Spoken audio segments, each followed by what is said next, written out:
राज्य में बढ़ुची साइबर क्राइम। नाइजेरिया कंट्रोल करुछंती साइबर ठक। फेक कॉल एवं अनेक लोभनीय ऑफर माध्यम लुटुछंती कोटी कोटी टंका। निरीह लोकंकु टार्गेट करुथिबा साइबर ठकंकु धरिबा पई नाकेदम हेलानी राज्य पुलिस। खाली साधारण लोके नुहे, बहु नेता और ऑफिसर भी बाद पड़ी नाहंती एई ठकंक पंजारू। तेबे राज्य पुलिस साइबर टीम पई मुंड बिंधार कारण पलटिथिबा साइबर ठकंकु गिरफ करिबा पुलिस पई पलटिछि बड़ चैलेंज। केतेबेले जमतारारू सबुकिछि ऑपरेट करुछंती साइबर ठक, तो पुणी केतेबेले नाइजेरियारू ऑपरेट करुछंती एही ठक गैंग।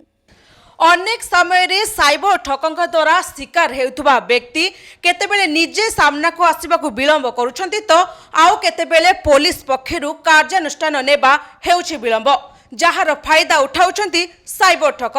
2023 रे पुलिस पई चैलेंज हेबो कि साइबर अपराध। राज्य रे बढ़ुथिबा साइबर क्राइम को नै बढ़िछि राज्यवासींक चिंता।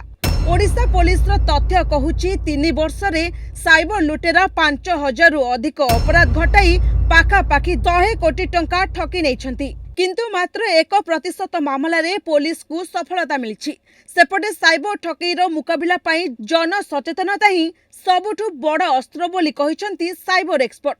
निकटरे एते संख्यारे मामला पंजीकृत होइथिले भी वास्तव संख्या याठारू आहुरी अधिक होइथिबा नै अनुमान करा जाउछि।